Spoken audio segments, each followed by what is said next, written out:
So why should we care about speed? At this point in 2019, there is no doubt that a fast website is going to be better for you. And it's important to care about speed for a number of reasons. For example, new technologies appear all the time and they focus on speed a lot. New infrastructures are made available basically every year that will allow us to browse the internet even faster. And as users, we have a much shorter attention span that we used to have. And there are so many websites that compete for our attention. So basically, it's not the first to market success, it's the first byte success. Okay, so who's the fastest is probably gonna win your attention. And speed matters for a number of reasons. It doesn't matter if you have a blog or you offer services or products. You have only a few precious seconds, to capture people's attention. And not just people's attention, but search engines' attention. So, for example, speed is a very important factor in search engine indexing. So basically, if your site is faster, it's going to index better. If people are not coming to your website because it's not indexed well, you will convert less. So speed is important for conversion. And let's not forget that not everyone has a 4G fiber connection. I have some numbers here. So in 2018, 43% of mobile connections were on 4G. So it means that 57% are still in 2G and 3G. 5G is coming, toda lael, but is not yet here, and a lot of people are on very slow connections. So you have to take care of all of that. And I put a lot of scary numbers in this presentation because I hope they will convince you that you really have to invest some resources in optimizing. And when I mean resources, it can mean your time learning more about the topic and take your time to work on it, or hiring someone, so resources in terms of money, to hire someone to optimize the website for you.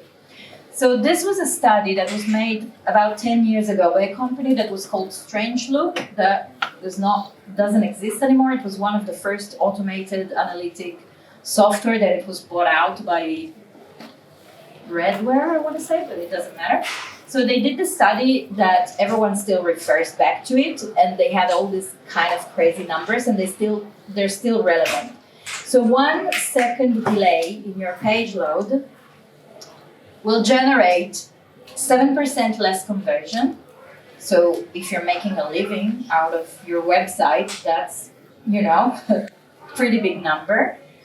And then 11% fewer visited pages, so bounce rate is going up. And 16% less client satisfaction. So maybe you did manage to make the sale, but this person has a feeling that it was not a good user experience coming to your website. And also a number that is so scary that I didn't put it in the presentation. Do you know how many people will leave your website if it takes 3 seconds to load? Let's throw some numbers around. How many people do you think in percentage? 95.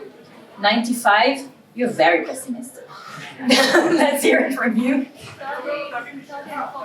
30, 40? It's 57. So half of the people that will get into your website, if it doesn't load in 3 seconds, they're gone. 80% of them are not going to come back. That's it. You lost the chance you had to make an impact. Let's talk about money, because that's where it gets very scary. You have a small website. You're making €1,000 a month. You're selling maybe sabres agilin. I don't know. So 7% less conversion, it means $70. Oh, I missed a zero, sorry. $70 less a month and $840 less a year. So if you're a small artisan, honestly, selling earrings, that's a lot of money. But imagine if you're Amazon or a big e-commerce and you make $100,000 a day, you lose $2.5 million a year if your page doesn't load fast. So again, some scary numbers. A page load time goes from 1 to 3 seconds. You have a bounce rate of 32%. It will increase your bounce rate of 32%. Up until 1 to 10, it will increase the bounce rate to 123%. So basically, no one is staying in your website. Bounce rate is the amount of people that will leave the website after one visit. So no one is coming back. Sorry. So how do you start? I got your attention with the numbers. They were scary, I think. I'm pretty scared by them. So now that I got your attention, let's get working. The first thing you do is you measure. You see how your website is doing and if there's a problem. Now, to find out if you have a problem, use benchmark tools. There are some, two of the most used ones are free ones, GTmetrix and Pingdom. Do you know them? Do you use them? Yes, no, more or less? Okay, they will give you results, like pages and pages and pages of results. And some of the things they will say are easy to implement, some not so much. The benchmark test will show you if there is an issue. My advice would be to prioritize, because you probably get a long list of things that you could do. Prioritize them, but how easy it is to implement them and what difference will they make? Because there might be some easy changes that have a large impact and some very complicated changes that are not just worth yet at this point when we are still in the beginning of our journey towards speed optimization. No one has infinite resources, right? Not even Amazon has infinite resources, so you have to use yours wisely.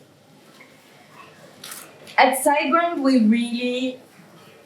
basically we're a bunch of nerds, and we believe websites should be fast and secure. So we put a lot of resources into optimizing for speed. But obviously having a website host that takes care of let's say the heavy lifting, it's best. You still can do a lot on your end, and you can start from an easy thing. And once again, I'm quoting the friends from Think with Google, faster is better and less is more.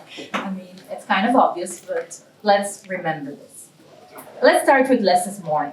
How many posts do you, if you still have a website that has a blog in the homepage, how many posts do you have?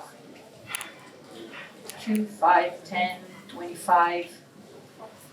Have less in the homepage, but it doesn't really matter. I mean, even if it's the archive blog page or if it's the homepage, don't overload it with the 25 posts, because people are not going to scroll.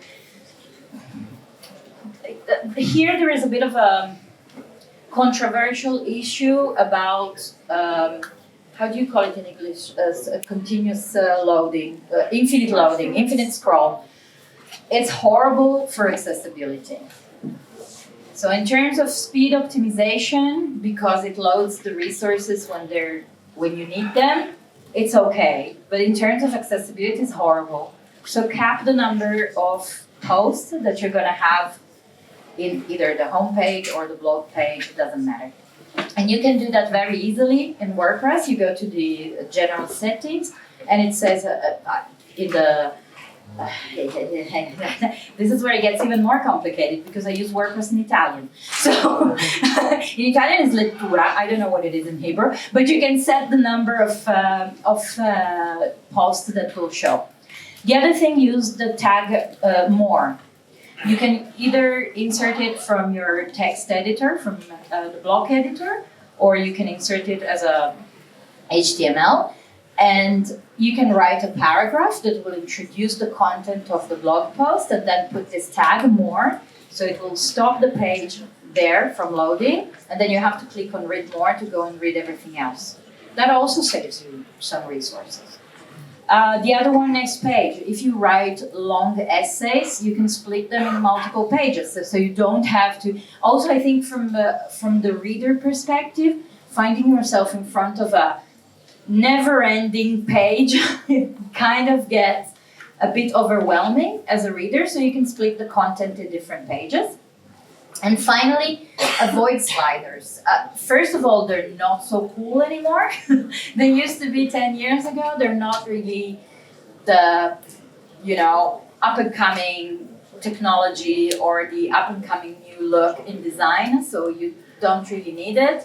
And most plugins that do sliders will load a lot of JavaScript that it might not be optimized for speed, so just replace it with a static image or just avoid it. Also because in the mobile version of your website, probably it's not going to give the same result that it gives on desktop. And remember, today is mobile first. I mean, it has been for 10 years, but today even more, because more than 50% of people that will come to your website are coming from a mobile device and not from a desktop device. This is my favorite. I'm going to tell, are we recording this? So I don't know if I can tell this. I'll tell you, but maybe we'll have to cut this out. I go to my first assignment for SiteGround to work in Seattle. I've been hired a month prior. So I go by myself and I sit there and I chat with the people and I say, what do you do? I work for a web hosting company. And the lady sitting next to me, she's like, maybe you can help me. I have to leave my hosting company. I'm like, oh no, what happened? Oh, it's so slow, it doesn't load. I'm like, who are you using? SiteGround. And then we both look at each other like super embarrassed, obviously. And I'm like, I work for SiteGround. And she's like, I'm so sorry. That was my first assignment, so you can imagine my panic. So I'm like, I'm so sorry, please give me your email. I'm going to look into your account to see what happens. So I ping my boss middle of the night because I'm super stressed out by the situation. I'm like, please check this account because this lady's sitting next to me and there are 10 people there and she's saying that she wants to move out of SiteGround. He goes and checks. She has a 40 megabyte image in the home page. I think even if you're on the mothership, the original Google, the original internet server, you're not going to get a good load time. So I go and say, we checked your account and so you should do some optimization, and we found out that you haven't, and she was very embarrassed by that. She's still a customer. I check it once a year if she's still with us. The image is not there anymore. She has a normally sized image and she's still a customer. So before you go and say, I have to change hosting because it's terrible, I don't get the speed that I want, check your images. This is like one of the number one reasons why sites are very slow. Now, for the past 10 years, more or less, the most used screen resolution has been the Windows laptop. 1360 by 768, something like this. Then why would you update an image that it's bigger than that? No one is going to enjoy it except for those 2% of the people that use MacBook with Retina and the 0.000 whatever that use the 4K Retina screens. So if your target are people that are expecting very high resolution images, then by all means, go with the big resolution, go with the big image, but whatever business you are, remember that there is really no need to use images that could be printed on a billboard on Teddy Stadium. Because basically a 40 megabit image, you can print it on a stadium billboard. So resize them before you upload them. And also you can use JPEG instead of PNG, unless you really need a transparent background. JPEG will save you a lot of bits. And again, unless you need a super high resolution image, you can use JPEG. The quality loss is not that big that it will affect the user experience. Do you have a question? Yes. Yes, about JPEG and PNG. Yes. Today there are many ways to optimize PNG images, so they are very, very narrow. Yeah. So what do you have to say about that? Okay, so it kind of JPEG depends. gets kind of pixelated, and I hate it. So I always try to give talks to beginners to empower them to take the first step. So for example, if I had an advanced, Word performance Bekness, I would say use SVG. I don't know how to use SVG, and I cannot be bothered to learn how to use SVG. So my understanding is if you have any kind of machine, probably you have a software that can resize your images and turn them into a JPEG. And if it's, again, it's not a 4,000 pixel width image, probably you can get very good results with JPEG. Or if you have Photoshop, or they don't have that free Photoshop Lite version that was very small, very light, and very easy to use. But you can always optimize that for like a maximum quality of JPEG, and it still will be smaller than PNG. Now, if you know how to optimize PNG, of course you're more than welcome to use it, because especially if you have transparent backgrounds or you have gradients and stuff like that, it will look better. Mm-hmm. But you can start with JPEG and go from there. Basically, that's my thinking. And again, it really depends on who's the target audience of your website. I think before we talk about anything else, the most important thing when you start a website is thinking who you're designing for, who you're going to be, the viewer or the customer. And then you can start to optimize everything around that, the content, the design, the speed, and everything else. So it kind of depends what you're selling, if you really need high resolution, big images, or you can use, maybe you have a blog, and it's okay to have certain quality of images. Does that? Really helpful, okay. Thank you. The other thing, fonts. So working with fonts is fun, okay? I admit that, but they slow down your website. So don't load too many external fonts. For example, if you make a call to Google Fonts and the font that you picked has so many variations, including Cyrillic, bold, semi-bold, mega bold, maybe bold, and you don't need all of those options, just load the one that you need. You maybe need normal and bold, and then you're going to load only 2 fonts instead of the whole family. Did I see a hand raised for a question? No. Okay. And also, again, always think about your audience, what your website is about, but most websites won't need more than 2, 3 fonts maybe. That's enough. And again, only load the size of the font that you need. If you need some cool icons for your website, if you know how to use SVG, then by all means use SVG, because that's going to be the quickest way to do it. If you don't know how to use SVG, I don't know, and I will at this point not learn it, use an icon font. There's a library, for example, called the Font Awesome, where you can just load what you need. And that's okay. It's not going to slow down immensely your website. But again, think what are the benefits of having this icon font. Think what are the benefits of having the slider. Think what are really the benefits of having all these different fonts. Themes. Always choose themes and plugins and whatever from a reputable source. What is a reputable source? It's usually people that reply to support and keep up with updates.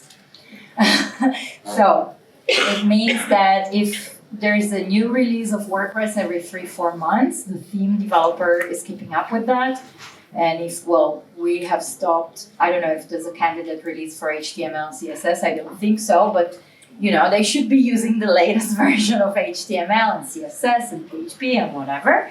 Think always mobile first, and avoid multi-purpose themes. What I mean by multi-purpose themes, you have a kitchen blog where you probably need some images, some recipes, and maybe a gallery of images. Don't go for a theme that also has e-commerce functionality, podcasting functionality, video blogging functionality, fancy things that move around the screen with JavaScript, because that's, again, it's going to load more resources and it's going to slow down your website. So first to think, what website are you building? What is the functionality that you need? Who is the audience? And then pick a theme and pick it from people that keep up to date. Same thing with the plugins. Again, use reputable sources, which means people that will keep that updated. If you see a plugin that hasn't been updated in 2 years, don't use it, for example. It also brings some security issues with it, so I would avoid it.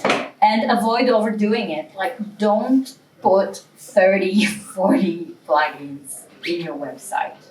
Again, be very strategic in what you pick. A quote from every WordPress developer and user ever: update all the things. Keep everything updated all the time. Keep WordPress core updated. Keep the plugin updated, the themes. And if you can work at this level on your hosting, keep the PHP version updated on your server. That is also important because PHP 7 and on has done wonders for optimization. More scary numbers. Sorry, I love scary numbers. So I put a bit more of them so you can, because sometimes all these things are very hypothetical, right? So this is the hard truth, unfortunately. 79%. So this is again a study by Think with Google. 79% of the pages were over 1 megabyte, 53 were 2 megabyte, and 23 over 4 megabyte. But 1.5 megabyte takes at least 7 seconds to load on a 3G connection. By the time we hit the 3 seconds, 57% of the people are gone. By the time we hit the 7 seconds, the bounce rate has increased by 123%. So if someone waited for 7 seconds to get there, he's gonna go away after this page finally loads. Okay? So remember that at this point, everyone is leaving the website and is not coming back. It is a horror movie, you know, it's like, don't open the door and then they die miserably. That's what happens to people when they hit 7 seconds on your website and not coming back. And we don't know where they went.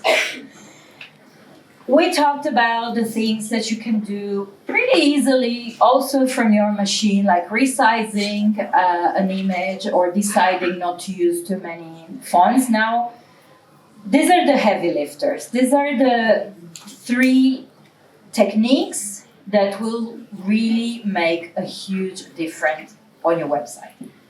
The first one, enable gzip compression for your pages. What it means that instead of all your resources going to the browser at the same time, they will be compressed at the server level and they will be decompressed at the browser level. This is much faster than moving everything at once. The other is minification. So minification is a process that will take your CSS style file and JS, will remove all the white spaces, will remove all the blue lines, and this will, decrease the size of the page. I don't know if you ever saw minify the page. It's like all the CSS rules are one after the other without space. That's horrible if you're trying to copy someone's design. It will take a lot of time to understand what you're reading. But let's say that you're not copying someone else's design. You're going to get very good performances out of this. Because again, we go back to the ABC. Every character on a file is a bit. So 1 bit plus another bit plus another bit. That increases the size of your file. And finally, enable page caching. Caching is a So it will keep the memory of a version of your page. So next time someone comes and want to see the page, they don't need to load everything back from the server, but the server has stored a static version of that page, so it's going to be much faster to load it. You can do all those things. If you're a lucky SiteGround user, you can do everything from a plugin, which is kind of nifty, especially if you're a new user and you don't want to start messing around with stuff. gzip compression, you can add some rules to your htaccess file if you want to do it manually. Minification and page caching, you can do it with plugins that will not slow down your website. One is, the minification is WP Super Minify. And if you want to use a caching plugin, I suggest, and you're not using ours, you can use WP Super Cache. And of course, hosting have to do their part. There is a number of things that have to be done at server level, and that nowadays are kind of the minimum you would expect from a good, solid hosting company, right? So make sure when you pick your hosting that you see those keywords. Server level caching. I'm not going to go into details on this, but exactly as it exists, the page caching, you have caching at server level. At SiteGround, we use how do you pronounce it? NGX or NGIX? NGIX. Okay, in Italian we say Nginx also. So it really depends. How do you say it in Britain? Nginx? I thought everyone said it in a different way. So okay, we use that, and we built our own caching solution, so the two together work very well. And then you can also enable server level caching from your user area, and we also use for big data for websites that have big databases, Memcached or Redis. So it really depends on what are you need. So check that the hosting provider will offer that kind of thing. Check that they offer CDN. This is very important, especially if you have a global audience. So the resources are going to be served from different nodes around the world. And finally, HTTP2, which is a much faster protocol than HTTP as we used it, as we kept using it for years. It makes everything much faster because it splits things in a different way than HTTP used to do. I didn't go too much into the technical details, first of all, because as I said, I'm not a speed optimization expert and a common sense dispenser, but you can read a lot more about this, and at this address that I don't know if you can see, it's a siteground.com/WordPress. I never know how you call that.